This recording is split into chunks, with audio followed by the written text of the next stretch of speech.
né? A casa do nosso Deus. Acredito que todos estejam bem. Acredito que você também, que se encontra do outro lado da tela, também esteja bem.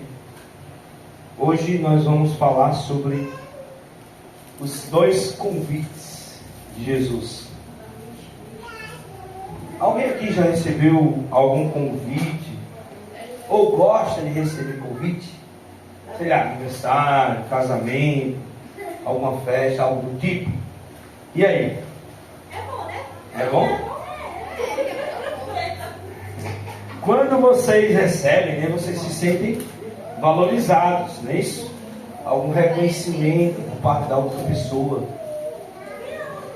E também, a pessoa, de certa forma, quando convida, ele tem sim, de certa forma, uma consideração por você, não é verdade? Pois bem, receber um convite de alguém nos faz sentir importante. Agora, imagine se vocês descobrissem que o próprio Cristo, olha só, receber um convite de uma pessoa que a gente gosta é muito bom. E receber um convite de alguém importante. E se essa pessoa importante que eu estou falando for o próprio Jesus, pois saibam que Jesus faz alguns convites para nós na Bíblia, tem vários. Eu poderia fazer uma série em alguns convites. O Apocalipse tem alguns convites, né? O Espírito e a noiva diz: vem, bebam, de graça, a água da vida, né? Mas hoje eu gostaria de falar de 2 convites. O convite de Cristo em 2 etapas de nossa vida. Nós vamos ver o primeiro convite que está em Mateus. Gostaria de convidá-los a abrir conosco em Mateus capítulo 11, verso 28. Mateus 11, verso 28. Você que está aí do outro lado da tela também pode abrir seu aplicativo, sua Bíblia, onde você estiver. E você que está aqui na igreja também pode abrir sua Bíblia. Mateus 11, 28. Olha o primeiro convite de Jesus. Vamos ver? Diz assim: vinde a mim todos os que estáis cansados e sobrecarregados, e eu vos aliviarei. Qual é o primeiro convite de Jesus? Vinde a mim. Mas há uma promessa nesse convite. Porque ao se dirigir até mim, o que é que vai acontecer? Você vai parar de sofrer. Calma, que eu não estou nem com um discurso de teologia da prosperidade. Mas eu falo principalmente do sofrimento espiritual. Sua culpa, seu pecado será deixado aos meus pés. Ele diz: tomai sobre vós o meu jugo e aprendei que de mim que sou manso e humilde de coração, e achareis descanso para vossas almas. Ele diz: olha, em mim vocês vão descansar. Vocês vão receber perdão da culpa, do pecado. Eu vou trazer alívio. Eu vou dividir o peso daquilo que destrói você, daquilo que maltrata você, daquilo que humilha você. Às vezes o inimigo de Deus, o próprio Satanás, até mesmo as pessoas usadas por ele, querem nos humilhar e dizer que nós não somos ninguém, querendo lançar condenação sobre nós, sendo que Cristo diz que nenhuma condenação há para aqueles que estão em Cristo Jesus, porque nós recebemos perdão, alívio, e descansamos a nossa alma aos pés da cruz, em Jesus, ao recebermos perdão. E aí Cristo está dizendo aqui nesse verso, que está nos prometendo, nos dá o que? A salvação, o perdão, o livramento da culpa. Aquele que vive sobre o peso do pecado, possa agora vão viver sobre o alívio, né? O alívio do perdão. Então nós estávamos num charco de lama podre, e Ele nos tirou desse charco de lama e nos coloca numa rocha, nos firma nossos pés numa rocha. Nós que vivíamos deprimidos, cheios de medos, complexos, sentimentos de culpa, Ele promete dar descanso para a nossa alma. Ele libertou, e Ele nos liberta da condenação do pecado a cada dia. trazendo o quê? Alívio para o nosso coração. Ele assumiu a nossa culpa, Ele cravou todas as nossas culpas, Ele levou o nosso jugo, Ele divide conosco a canga do peso do pecado, para que esse jugo se torne mais leve. Ele carrega conosco a nossa culpa e nos dá a paz. O castigo que estava sobre ele, né? A Isaías diz, ele nos traz paz, nos traz perdão. Amém? Então Cristo nos convida para o perdão, para a salvação. Agora, existe um segundo convite, que eu não quis escolher outro livro para falar desse convite, porque se eu escolhi o primeiro, que era o livro de Mateus, e um dos temas do livro de Mateus é o reino de Deus, e aqui no capítulo 6, nós estamos diante do sermão da montanha, em que Cristo vai enfatizar ou ensinar os princípios do reino de Deus, e como viver como cidadão do reino de Deus. E a gente precisa o quê?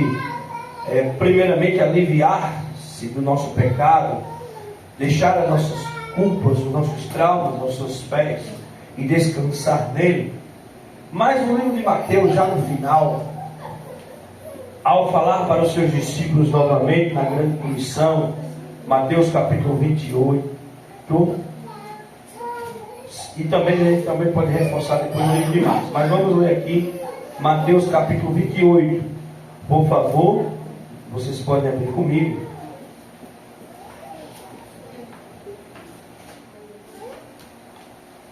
O verso 19, o que é que Jesus diz? Ide, portanto, fazei discípulos a todas as nações, batizando-os em nome do Pai, do Filho e do Espírito Santo. Vou ler só o 20 para a gente fechar. Ensinando-os a guardar todas as coisas que vos tenho ordenado, e eis que estou convosco todos os dias, até a consumação do século. Amém? Hoje vamos ficar com o versículo 19 e principalmente com a parte A. Ir por todo o mundo, fazer discípulos, ensinando a me amar, levando perdão e salvação para outras pessoas, como eu também fiz. Esse é um outro convite de Cristo. Eu sei que as pessoas, ao ler esse texto, ao fazer a exegese dele, vai dizer que aqui não é um convite. Interpreta como um comando, como uma ordem. Ide. Mas eu quero entender aqui convite como aquele conceito inicial que eu coloquei na introdução desse sermão. Um privilégio. É um privilégio ser convidado por alguém. É ou não é? Falamos isso no início da pregação. É um privilégio deixar tudo aos pés de Jesus e descansar a alma no Senhor. É sim. Mas é um privilégio também levar a outras pessoas. Então eu entendo como convite. Levar a sua mensagem de salvação. Amém? Amém. Então, o segundo convite de Jesus é: ide. Qual é o primeiro convite de Jesus? Irmã Francisca? Vinde. Qual é o segundo? Ide. Há uma parábola na Bíblia, e eu acredito que vocês já devem ter lido, que nessa parábola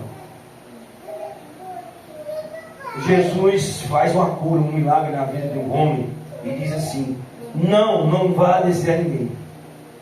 Mas ele não se aguenta de alegria, de gozo, de exultação pelo milagre que Jesus tinha feito na vida dele, que para ele não restava outra coisa a não ser anunciar e proclamar pelos 4 cantos da terra o que esse Jesus tinha feito por ele.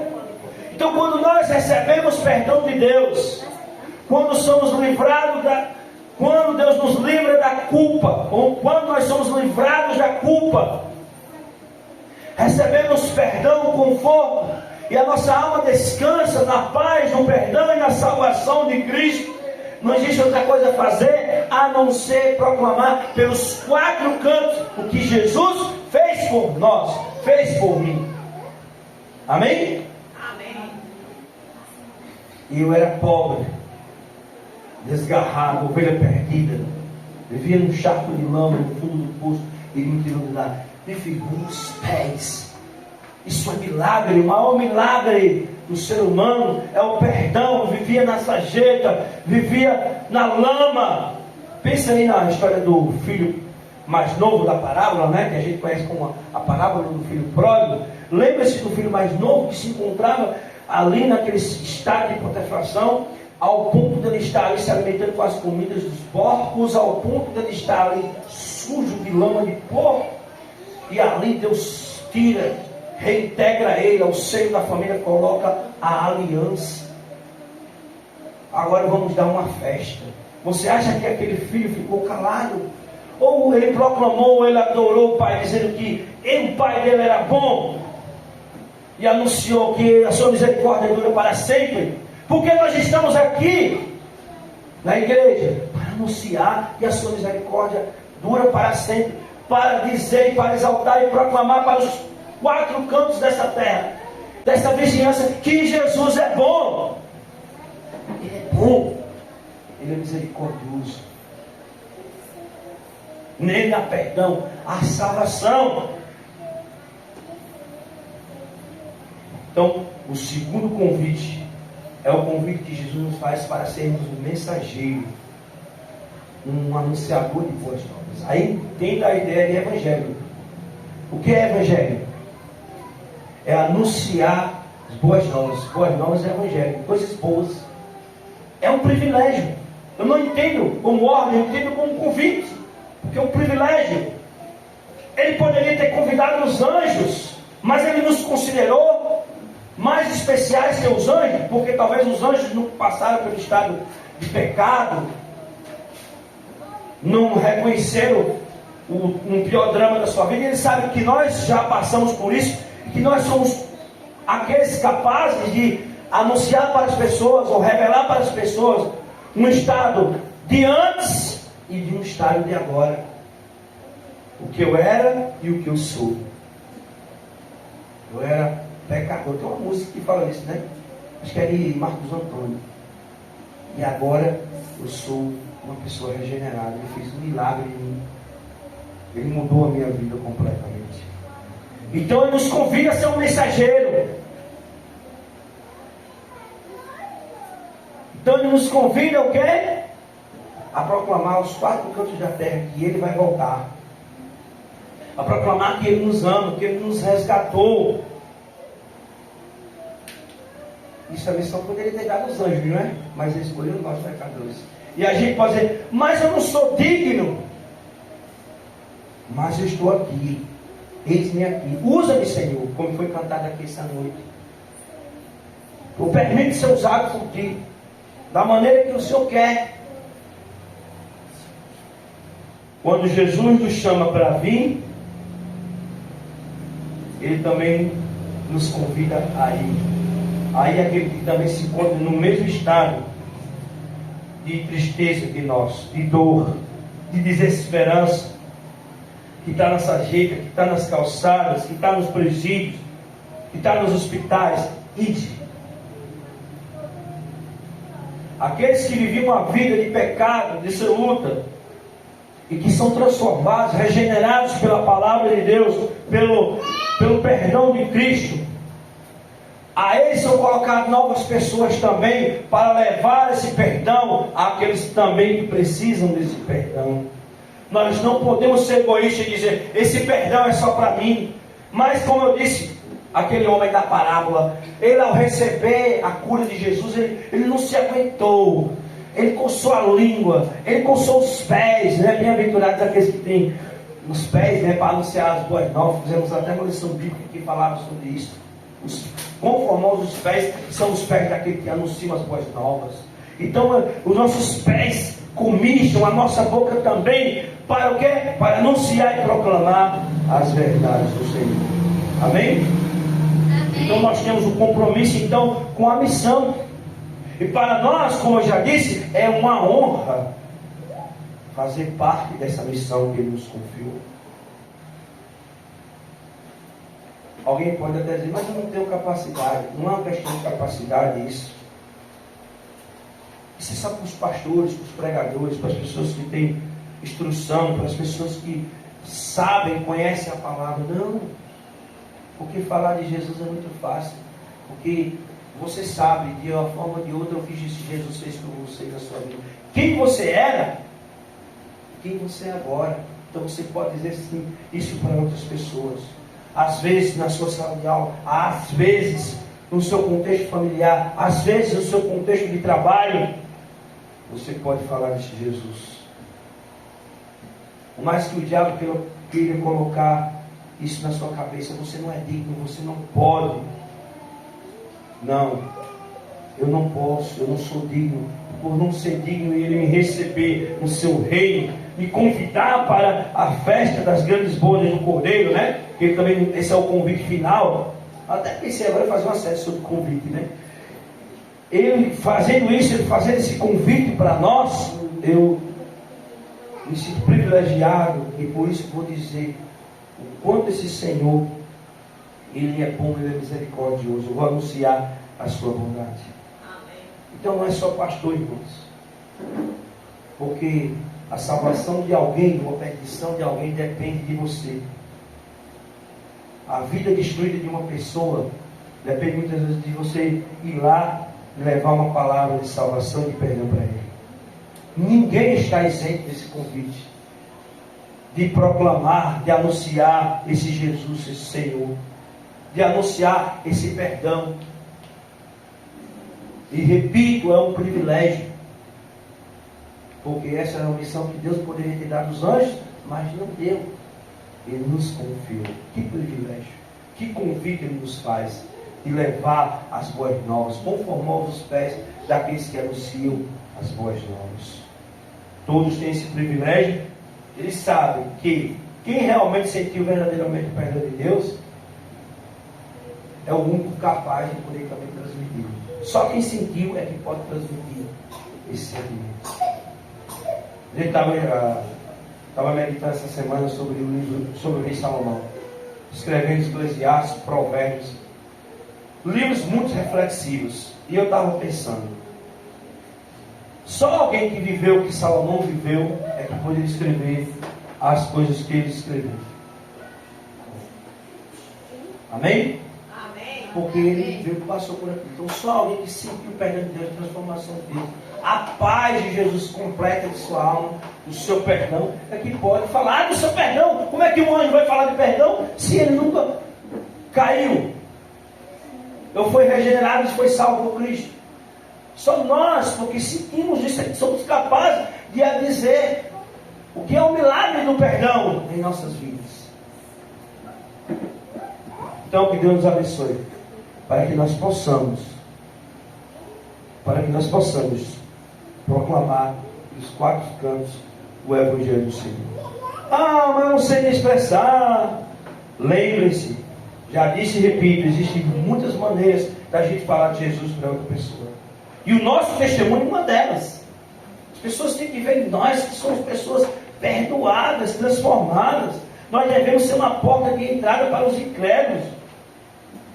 Seja em nossa casa, seja nos lugares onde nós frequentamos, seja em nosso trabalho, nós devemos ser um testemunho vivo, uma pregação viva para essas pessoas. Nós somos um mensageiro vivo, nós somos a mensagem viva do Senhor. E às vezes, mesmo você sendo que pode pregar com uma pessoa, Rebeca, sem dizer nenhuma única palavra, apenas com um testemunho, apenas entregando um folheto, entregando com amor. As pessoas podem não ver você falando, mas só na forma de entregar, as pessoas vão reconhecer que você sente a necessidade de Jesus e a importância de Deus na sua vida. Às vezes é dando apenas um abraço, irmão Francisco. A gente já está pregando em alguém que está precisando de um abraço, que está carente. Colocando às vezes um versículo no perfil de suas redes sociais. enviando talvez uma mensagem de texto para alguém que está sofrendo, ou compartilhando links de conteúdos cristãos, pregações como essa, desse culto, por exemplo, divulgando as lives e os horários de culto da igreja. Por quê? Quando você faz isso, não por obrigação, você está motivado porque você está pensando que alguém, assim como você, assim como você que precisou do perdão de Deus e da transformação de Deus, tem alguém que também está precisando. Por isso que você compartilha. Você não compartilha como uma obrigação, mas você tem uma motivação para isso. E isso é atender o ídolo do Senhor. Você pode também se envolver com projetos sociais, desenvolver ações voluntárias na comunidade, sem dizer uma palavra, e assim você vai estar pregando e atendendo o ídolo de Deus. Porque, irmãos, a preocupação social, ela demonstra também a preocupação de Deus com os seus filhos, com os mais carentes e necessitados. Como eu disse, não são duas realidades. O que liga na terra, liga no céu. E a igreja, ao realizar projetos sociais, a gente pode dizer, mas tem nada a ver com pregação, com espiritualidade. Nós estamos pregando. Porque o que se liga na terra, o pão que eu alimento a alguém, o faminto, o necessitado, eu dou a condições. Jesus fazia isso, ele alimentou. Foi cantado hoje 5 pães e 2 peixinhos. Ele alimentou uma multidão. Então, quando a gente alimenta o pão, atende às necessidades do faminto, com isso também nós fazemos uma pregação. Nós atendemos o ídolo do Senhor. Nós seguimos o convite de Cristo, atendemos o convite de Cristo. Então, irmão, primeiro Cristo diz: vinde, mas depois ele diz o quê? Ide.